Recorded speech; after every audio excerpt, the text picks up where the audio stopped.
Pelissero, smart guy, was on Rich Eisen's show. And he was talking about something, the NBA's got this thing where it's called like a super max, so players can only make, there's a certain level on it. And by the way, I've always felt that salary caps to some degree are like sports socialism, but you probably need it because you have big cities, small cities. And if you look at baseball right now, the Dodgers and the Yankees, big economies, like they just dwarf other rosters. They just have more good players. It's not even particularly close. And neither team has been at full strength this year, and they're great. And so Tom Pelissero was talking about like a potential, owners are talking about it now in the NFL, a potential quarterback cap. Yeah, I don't think it'll ever happen. I'm not sure if I'd be for or against it. What I am against is paying good quarterbacks great money. And it's always struck me as odd, as much as America loves football and obsesses over football, fantasy football, betting football, watching football. We are a football-loving nation. It's our soccer in Europe. We love it. And you can put it on Thursday, put it on Monday, put it on Sunday, put it on Saturday. I mean, UFL just comes out. It's getting like 1.2, 1.3 million people. It's been a league for an hour and a half. But it always cracks me up. If you go to the last 12 quarterbacks that have won a Super Bowl, there's only two ways to do it. Have a Mahomes, Stafford, Brady, Peyton Manning, next-level superstar, like a really elite all-time guy. Or have a talented guy on a rookie contract. Russell Wilson, Joe Flacco was in his last year before he got paid. And then there was the outlier, the Nick Foles, Carson Wentz Super Bowl. Both those guys weren't getting paid yet. That's it. That's it. Last 12 years. So when I hear media, fans I get, but even fans I think are so much smarter today than years ago with football because they watch it, they care about it. These people that are winning fantasy football leagues, it's not easy. Like it's competitive. Fans are smarter than ever. You can go ask people in the DraftKings business and those kind of businesses that the sports bettor is smarter than he's ever been, and he's getting smarter.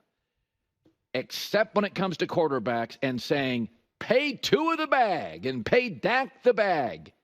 You are immediately eliminated if you look at our last 12 years from Super Bowl conversations.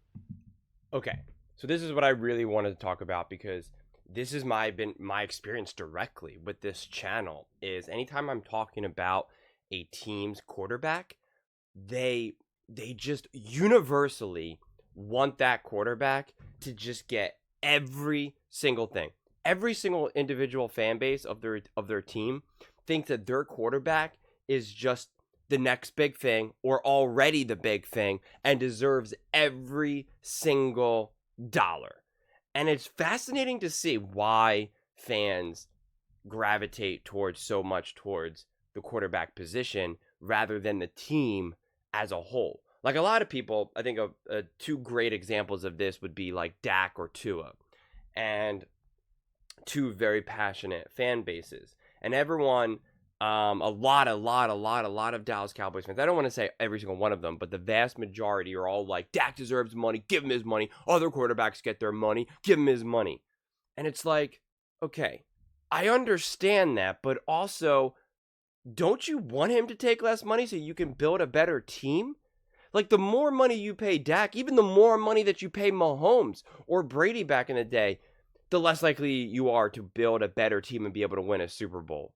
So it's just very bizarre that, and they almost act like these quarterbacks have not already made a massive amount of money. Even Tua, who hasn't had his like real first contract outside of his, getting it, rookie contract, getting drafted. Tua's already worth tens of millions of dollars. He's already made like $50+ million. I forget exactly what it is, but when you're drafted that early and you're a quarterback, you already make a ton of money. I understand it's not a $200 million contract, but he never has to work ever again. His family is set forever, generation. As long as you handle the money appropriately and don't ruin it, you're literally still able to even live that private jet lifestyle. Again, the amount of money that he's made, especially the lump sum that you get, if you just put it in basic, super secure, elementary finance 101 investments, you're making millions of dollars just off of the interest alone. And that's if you just never made any more money ever again, which obviously we know he's going to do. So it's just, we always act like these guys are just like so poor and have nothing. And it's just like, it's either this contract or they're just going to have to, get another job, washing floors or something. And it's just not the reality. And it's just always interesting to me that it seems like that the fans often put the players in front of the team. But at the same time, the NFL is notoriously more about the team than the players. Like, the fan bases also move on from players very quickly. Like, if Dak Prescott, you could be a Cowboys fan, you love Dak, but if Dak Prescott moves on or gets injured or whatever, and now you get another quarterback, that fan base immediately gravitates towards that new quarterback. They don't follow players like they do in basketball. There's a lot of people who are LeBron James fans, and whether he's with the Lakers, Miami, the Cavaliers, wherever, they will follow him around. You don't see that as much with football. Of course, that happens to a degree, but just not as much. But it's so interesting to me because on like a micro level, the fans are obsessed with the individual players, but at the same time, on a macro level, it's universally seen that everyone's more of a fan of the individual franchise itself. The Eagles, the Chiefs, the Niners, right? It's always about, the shield and the name on the front, on the helmet, not on the back, right? The cliche of that. So it's an interesting dynamic. Now, in terms of like, should quarterbacks have a salary cap? It's interesting. I think their money is getting out of control at this point. I mean, it's like we're seemingly in a handful of years, it's going to be like these quarterbacks are getting paid like $80 million, right? It's just getting outrageous a year. Now, without a doubt, the quarterback position is the most important position, and they have to work the hardest, right? No doubt. But it's just going to be really interesting to see this all unfold, because I know everyone's starting to progressively make more money, but like, what about the guys on the practice squad? What about the 50th player on the roster? Like, is their money moving up proportionately as much as the quarterback? Because we see this in lots of life, right? We see this in basic jobs, franchise type jobs, like McDonald's is always a perfect example, where it's like the workers working at McDonald's are not getting pay raises at the same rate as like the CEOs and all, right? Like their salary has gone up like 10,000%, while there hasn't been a pay raise for like 50 years, whatever, for other employees. And so I think that is kind of problematic, because I would like to see pretty much like everyone who makes it to the NFL just getting paid, or at least have that opportunity to, even if you're just in the league for just a handful of years, you were able to make enough money where like, okay, now you are, again, as long as you're smart, you are set for life. Again, maybe those players might not be able to live that private jet life, but they're still able to play. And again, fans, I don't understand why fans don't care about those players either. Like, those guys are working really, really hard, if not just as hard or harder than some of the big stars who are making all that money. They're just not good enough. But don't you guys want those guys taken care of as well? I mean, like, they really contribute to the team, whether it be in practices, whether it be from just, locker room presence, whatever it may be. So it's just all very interesting to see how fans and media, for that matter, kind of pick and choose who they want to get like all this money, who they don't. It's just very interesting. But in terms of now, from the entertainment standpoint of a salary cap for quarterbacks, what I find also interesting is this: if they cap quarterbacks, and now it's easier for these teams to pay some of these other bigger players, I'm really on the fence about that, because I don't know if I want to live in a world where, say, the Kansas City Chiefs, or they're probably the best example right now, or maybe even the Cincinnati Bengals, where they can keep Tyreek Hill, T. Higgins, or if the 49ers, it was very easy for them just to be able to keep Ayuk. Like, part of the drama and the fun of football is like, man, what are the Bengals going to do? Like, they can't pay Jamar Chase and T. Higgins, and Tyreek Hill wants more money. The Chiefs can't afford it. What are they going to do? Do they move on from him? Is that a mistake? Is it not a mistake? Like all of that is drama and entertainment. It's what we discuss. It's what we talk about. So and that's literally part of the entertainment, and it's trying to figure out what they can do. If it's easier for them to keep those players, and actually right now the best example is probably the Cowboys with all of their pieces, whether it be Dak, CD Lamb, Micah. If there was a cap, let's say the cap was like, I don't even know, let's make it up, $50 million, whatever it may be. Let's say that's as most as all these other quarterbacks. Forget that other quarterbacks have already made more than that, but let's just say that was the cap, 50. Then it seemingly they would be able to the Cowboys would easily be able to just re-sign all three of them and then go about their business.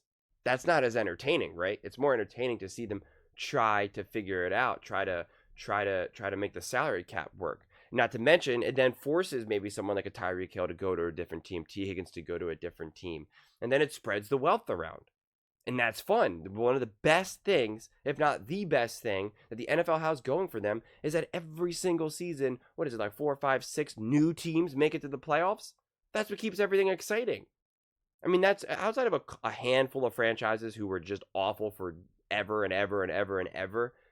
The NFL, you do always have that fighting chance. It's the definition of any given Sunday. And that's what makes it wildly exciting. Other sports don't have that. Baseball does not have that. Basketball does not have that. It makes it not that fun. I was lucky. I was still am like a huge Golden State Warriors fan, especially during their dynastic run. And so it was fun knowing, oh yeah, Golden State Warriors, they're going to be in the finals. No one's going to stop them, right? Like I was able to enjoy that ride. And it was fun even knowing like, all right, it's going to go up against LeBron. And it was exciting. But if I was rooting for any other team, I would be miserable. Because you're now going into that season being like, well, we know it's just going to be Golden State versus Cleveland. It's like, why even bother watching? Football doesn't have that problem. And it's a big reason why they're so popular and successful. So my fear is that if they do have a salary cap specifically for quarterbacks, then you run into that problem. I think that there's more of a potential that this gets self-corrected in the sense that I think we are seeing a greater volume and frequency of great quarterbacks coming out of the draft, and they're becoming better more quickly, that I think we are going to like enter the real kind of like what's happening with wide receivers now. We're going to be entering in this like golden era of quarterbacks that teams are not going to be like, their teams are going to be more willing to move on from, say, maybe like a Tua, move on from even a Dak Prescott, maybe even Brock Purdy. And again, this isn't meant to bring any of those quarterbacks down. It's just to be like, you know what? I don't want to pay this quarterback $70 million. I see John Smith coming out of USC. He's going to be a stud, even if all we do is need to hope that he's at least like 95% of Dak or Brock or any of these guys, and we don't have to pay him that much money. Like, I just think that that's how it'll self-correct, and it'll be more, it'll be easier to not pay these quarterbacks as much money, which then that market for them shrinks, and then those quarterbacks will maybe be more willing to either take less money. Right, and then it's again it's more of a song and dance. Like it'll actually become a little bit more exciting to a degree when you're like, do they pay Dak or do they draft another quarterback? Do they pay Brock Purdy? Yeah, he's had a lot of success and he's really good. The film shows that he's good, but like, I don't know, is he worth $60 million? Like, would he take 50? He won't take 50. Like, or do you pay him 50, or do you draft a quarterback and pay that quarterback practically nothing? Like, it's just more drama, more entertainment, more things for you to calculate at home, more things for you to watch people on TV calculate and figure out what's the best move. It all becomes just, a dynamic experience that I think can be a lot of fun. And I just think, once upon a time, a great quarterback was very scarce, and I don't know if that's going to happen anymore. And, like what Colin said before, the last thing I'll say is where he showed that list, and this is what I've talked about now recently a lot, is that, well, people don't realize the vast majority, I forget exactly, it's like 78% or even in the 80s%, or even in the 80s% of quarterbacks who win the Super Bowl are Hall of Famers or are going to be, eventually in the Hall of Fame. I mean, that's wild. Like, you need to have an elite Hall of Fame quarterback for the most part to win, not to mention the vast majority of coaches are also Hall of Fame coaches. So it really matters. And even if we look at this list of the last 12 years, we can even see that it makes sense because these are all Hall of Famers. in the first column. I know there's maybe some debate about Stafford, but a lot of people believe he is. You also have to kind of give him the benefit of the doubt of being with the Detroit Lions for all those years. Nick Foles, he's an outlier, but he played like literally one of the greatest quarterbacks the world has ever seen to win that Super Bowl. And you needed every single step of it. If Nick Foles just played like his average level, he wouldn't have won that Super Bowl. He literally needed to play better than the GOAT Tom Brady to win that Super Bowl. He had the greatest Super Bowl performance of all time. Like, that's what it took for someone like Nick Foles to win. And Russell Wilson was on a Hall of Fame trajectory, and then things kind of just fell apart for him near the second half of his career. But prior to that, he was Pro Bowler. Like, people saw him as a legitimate, like, en route to being a Hall of Famer. So it's just like even this situation kind of shows that as well. Of course, right now this list is dominated by Tom Brady and Patrick Mahomes, which again makes sense, right? Like it just shows you how important having all-time great quarterbacks is. But I wonder either we're going to see a massive influx of all these quarterbacks be Hall of Famers, because right now it feels like obviously Patrick Mahomes, Hall of Famer. If Joe Burrow stays healthy, Hall of Famer. Josh Allen, Hall of Famer. CJ Stroud, Hall of Famer. Jordan Love, Hall of Famer. Again, this is assuming that these players are continuing to play at their high levels. Like you're just kind of like, oh my God, does the NFL have half the teams have Hall of Fame quarterbacks now? Like it's just the quarterback situation is kind of going crazy. Once upon a time, it used to just be like you had two amazing Hall of Fame all-time great quarterbacks. And then you kind of had like a kind of an average quarterback, and then you had garbage trash. Oh my God, what the heck are we doing? That era may be over. We may be entering the era where it feels like every quarterback is a Hall of Famer. So just pretty wild stuff ahead that I'm really excited to see how it all unfolds. But those are just my thoughts. I would absolutely love to hear yours. What do you guys all think? Do you think that there should be a salary cap for the quarterback position? And do you think it would help or hurt just the entertainment of it all, right? Just us, our experience watching the NFL. Let me know in the comments below. I read every single comment, so whether you agree with me or disagree with me, either way, let's get in some discussions, let's get in some fights, but ultimately, let's just have some fun. And please do consider subscribing. We are building an amazing community here, and I would absolutely love to see you part of it. I want to build something that we all genuinely feel connected to, something that we're really excited to be part of, and I think we're well on our way to doing it. And please don't forget to give this video a thumbs up, as it really does help with the visibility and the algorithm. Thank you so much, and see you next time.